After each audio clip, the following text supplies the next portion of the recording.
The folks at Mecca and the Convention and Visitors Bureau work year-round to attract business to Milwaukee and its exposition, convention center, and arena. But our Mecca isn't the destination for enough convention pilgrims, especially the larger groups. They like us, they like our city, they think it's a wonderful place, but then they look at the convention center and go, just doesn't quite meet our needs, and they go someplace else. Not everyone goes someplace else. The current level of business at Mecca is worth approximately $130 million annually in direct and indirect spending. That provides the equivalent of 2,200 full-time jobs in Milwaukee County. But many conventions that might come here do take their business and their money elsewhere. They bypass us for comparable cities with larger, more modern convention facilities. We get about 2/3 the business of our competitors, primarily because our convention center isn't as large as theirs. We don't have as many of the features that the market is demanding. Our primary competitors, providing what the market is demanding, are the other so-called second-tier cities in the Midwest. Convention planners say they have a quality and flexibility not found in Milwaukee. Conventions want more downtown hotel rooms, larger exhibit areas, better environmental controls and audio-visual capabilities, and bigger, more flexible meeting rooms. We could, for example, in the new center, have a morning general assembly for 3,000 people, and then while they're away at lunch, convert that to 10 different meeting rooms for 200 or 250 people in the new center. That's a real important feature that virtually all of our competitors have that we don't, and it costs us business. Officials fear a continued eroding of the convention market could harm the area economy. If Mecca were to deteriorate, tax revenues, benefits from spending patterns, and many jobs could be lost. But Milwaukee will not concede to the competition. This is a model of what is called the Wisconsin Center. The state and local governments have made a commitment to build the expanded convention complex to nearly twice its current size. The cost, $166 million. It would boost exhibit space to 200,000 square feet, flexible meeting space to 40,000 square feet, and keep Milwaukee competitive in the convention market. The Wisconsin Center project involves substantial remodeling to incorporate the current convention hall and arena. It will cover 4 square blocks from 4th to 6th, Kilbourne to Wisconsin. The expanded convention complex will span over Wells Street and front on Wisconsin Avenue. More hotel space is crucial, and the Mark Plaza and Hyde will each expand by 250 rooms. That'll give us 1,500 rooms, what they call under roof. In other words, you won't have to go outside to go from your headquarters hotel to the convention center. And that perhaps may be one of the largest inventory of rooms under one roof that there is in the country. So we'll be very, very competitive with hotel rooms when that's completed. Now, hopefully, the convention center will be a runaway success, and who knows, then perhaps others will be also enticed to come in and build additional rooms. A special Wisconsin Center District Board has been established by the state with the intent of making the center more of a regional facility. The board will assume responsibilities for Mecca, now owned by the city of Milwaukee. The special district, made up of representatives from Milwaukee, other governmental units, and the private sector, has been given limited taxing authority to pay for center expansion and operation. The limited taxes will come from visitors, not local property taxpayers. Starting next year, hotel room tax money from all of Milwaukee County, as well as surcharges on food and rental cars, will flow to the Wisconsin Center. Revenues are expected to be sufficient to repay the debt and operating costs. We'll do it without using local property tax dollars, which incidentally paid for the center that exists right now in downtown Milwaukee. And so I think we're very excited about it.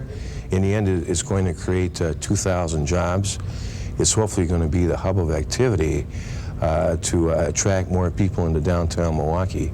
And I think it will be a source of pride for people who are citizens of Milwaukee and throughout Milwaukee County for many years to come.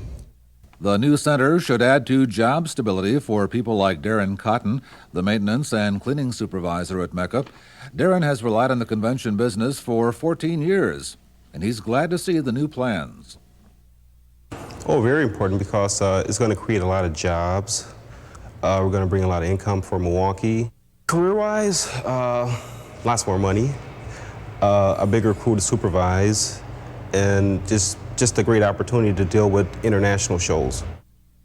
It's expected that once operational, convention center-related activities will add over 2,000 permanent full-time equivalent jobs in Milwaukee County. Over 5,000 jobs are expected during peak construction. By law, at least 25% of the contracts and jobs must go to minorities, and at least 5% to women during both construction and operation phases. Several studies have indicated that construction of a new, aggressively marketed convention center should allow Milwaukee to reach its full convention market potential. That would more than double the economic impact to around $300 million annually by the year 2000, and encourage other development in the central business district. In the meantime, there are still designs to be finalized, property to be acquired, and thousands of steps to be taken. Groundbreaking is expected next year, with completion of the new modern convention center in 1999, drawing 50,000 new out-of-state visitors every year.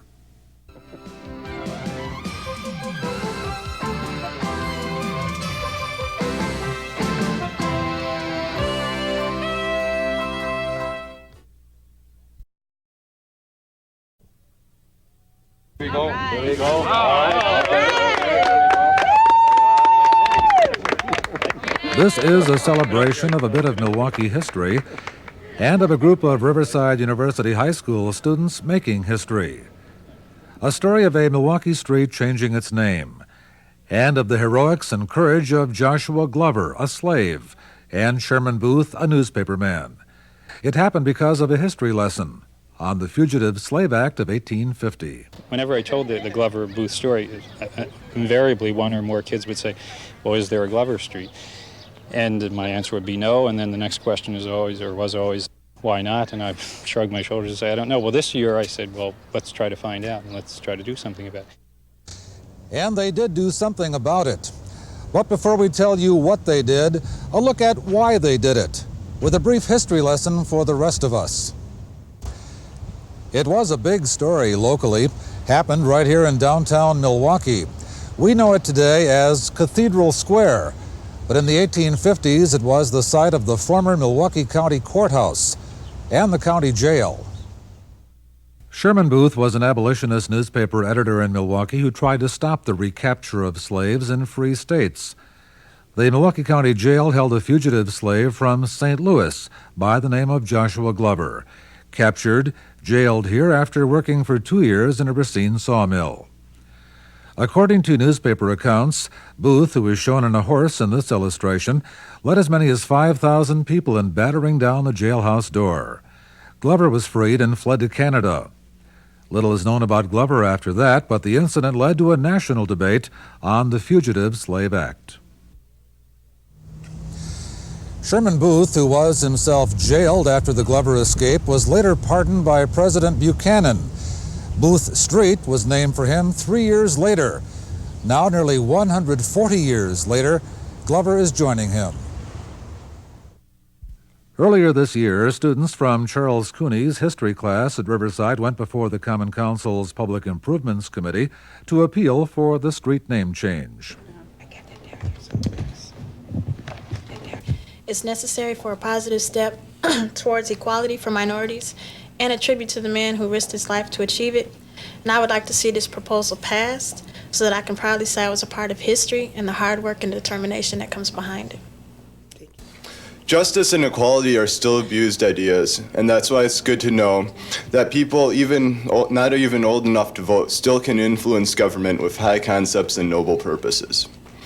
A street name is all we're changing, but as a butterfly can influence global weather, so too to change our neighborhoods and city. The committee, then the council, approved of the idea. The students had been skeptical, doubted city government would respond. Their teachers said it had been a good lesson. I am very proud of these students, obviously. And I'm also very proud today to be a resident of this city, and I'm proud of this government for responding the way it has to a group of young people, many of whom, as Alan and several other people said, don't have the franchise yet. And I think this is a wonderful demonstration of how government can respond to felt needs. Afraid of heights, guys. We're all here to catch you. It was important to the students that the proposed Glover Street intersect with Booth. And this summer, after months of letter writing and convincing residents along the short section of Reservoir Avenue to agree, they accomplished what they set out to do. There are people from all nationalities working on this project, and I think it shows unity within our school that it's not always just black and white. If just because he's a black man, that there would just be black students working on the project. There are also other students working on the project. So I think that says something about youth and Riverside. The Riverside students said this was a commemoration of the cause of human freedom and dignity, and a lesson for all of us in how people of different backgrounds and races can work together.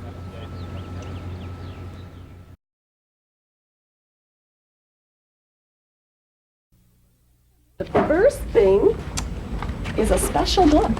It's called The Alphabet Tale, and it's sort of a game book. A prowler sly chases the flocks. This is the tale of a wily fox. The library has always been as it is right now for these youngsters. But for those of us who are a bit older, the times and the libraries, they are a-changing. Milwaukee's newest library in Bayview is reflecting those changing times. It's roomier and more user-friendly than the Llewellyn Library, which it replaced. Bayview reflects modern needs, including a media room with the latest electronics. People here in the Bayview area haven't had access to all the wonderful new electronic gizmos that the library is taking on. What we were able to do by creating the new library was to double the space for people, provide them with more room, a much larger meeting room, a conference room, and also bring them into the 20th century or 21st century by providing the computers and CD-ROMs that they didn't have access to before. That's the way everything tends to be going now, the multimedia approach. In the past, what we've been doing is renovation of older libraries to accommodate all the new media. This is the first one that was designed specifically to accommodate the new technology that we have now. Plus, it was designed to be flexible. The ductwork was put in so that whatever happens in the future, all the new media that we can't even envision at this point, they hope to be flexible enough to wire it into the building. Bayview reflects a new marketing approach and selling philosophy for libraries. It's one which attempts to attract not patrons, but customers with its comfortable interior and an exterior meant to draw attention to its products and services. We're on a main street, KK Avenue here, and there are a lot of businesses, so the street windows kind of relate to the business area that we're in, but the windows also let people look in and see what's going on and say, oh, that looks like an inviting place. I'd like to come in and kind of see what they have there. So in that sense, it's sort of like a store, like your marketing with your windows. And even the shelving in the library is more like you might find in a bookstore. It's slanted so that we can put books out and show their covers, and again, kind of make it attractive to our customers. The library, which opened last year, doubled the square footage from Llewellyn and increased the collection by over 30%. And people from Bayview responded to more space, a bigger collection, and more visibility. Circulation was up 50% in the first month, and that has continued. I love libraries, and I always take out a lot more books than I plan on when I come, and I like coming to the library, and I'd recommend people check this one out because this is a very nice place. Technology will continue to be one of the forces constantly shaping our libraries. And while Bayview is the newest, other branches in Milwaukee are being remodeled to reflect our changing needs and to get them up to speed on the information superhighway.